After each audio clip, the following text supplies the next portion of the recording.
সুপ্রভাত বন্ধুরা। কি প্রেসার কুকারের সিটির আওয়াজে ঘুমটা ভেঙে গেল তো? ব্যাস উঠেই পড়ো, এবার এক কাপ চা হয়ে যাক।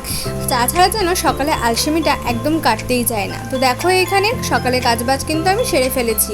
ঘর ঝাড় পোছ, বাইরে উঠোন ধোয়ানো সমস্ত কিছু হয়ে গিয়েছে, ঠাকুরের বাসন মাজা পর্যন্তও হয়ে গিয়েছে। এবার 7:30 বাজতে চললো, রান্নাটা তাড়াতাড়ি সেরে ফেলি।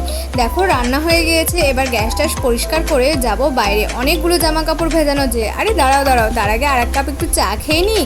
তাছাড়া যেন আজকে দিনটা ম্যাচ ম্যাচ করছে। এতগুলো জামা কাপড় কেচেছি, কিন্তু দেখো মেঘ মশাই যেন মুখ ভার করে বসে আছে। কি জানি বাপু কি হলো। আর এইখানে আমি স্নান সেরে নিয়েছি, যাকে বলে কাক স্নান। সকালবেলা আমার মনে হয় প্রত্যেকেই আমার মতো কাক স্নানই সারো। আমি কিন্তু রাত্রেবেলা খুব ভালো করে স্নান করি পাপনের বাবা চলে আসার পরে। এখানে দেখো গাছে এত ফুল হয়েছিল, আজকে মন মতো সাজিয়েছি ঠাকুরের সিংহাসনটাকে। কেমন লাগছে তোমরাই কমেন্ট সেকশনে জানিও। আর এখানে আমার পুজো দেওয়া কমপ্লিট, তার আগেই ব্যাস আর একজনের হুইসেল বেজে গেছে, উঠে পড়েছে উনি। এবার পাপানকে খাইয়ে পাপানের বাবাকেও খাইয়ে দিতে হবে, এটা আমার ডেইলি ডিউটি। নাহলে কাজে যাওয়ার সময় ও কিন্তু ভালো করে খেতে চায় না, তাই ওকে খাইয়ে দিতে হয়। আর জানি না কেন বাপু আজকে আবার হাতটা একটু ব্যথা ব্যথা করছে। যাই হোক, মিক্সড ডাল ভিজিয়ে রেখেছিলাম, রাত্রে একটু তরকা আর রুটির মতো খেলাম। ভুড়ি ভোজটা বেশ ভালোই হলো। পরের দিনের জন্য সবজি কেটে রেখে দিয়েছি, অনেকটা যেন তাড়াতাড়ি কাজ এগিয়ে থাকে।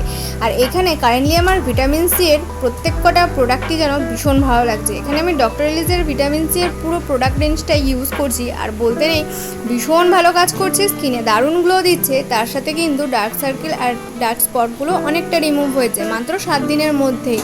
আর ক্রিমের টেক্সচারটাও বেশ ভালো। তো দেখো এখানে সব ইউজ করে ফেলেছি, আর স্কিনের গ্লোটা দেখতে পাচ্ছ। সকলকে টাটা, গুড নাইট।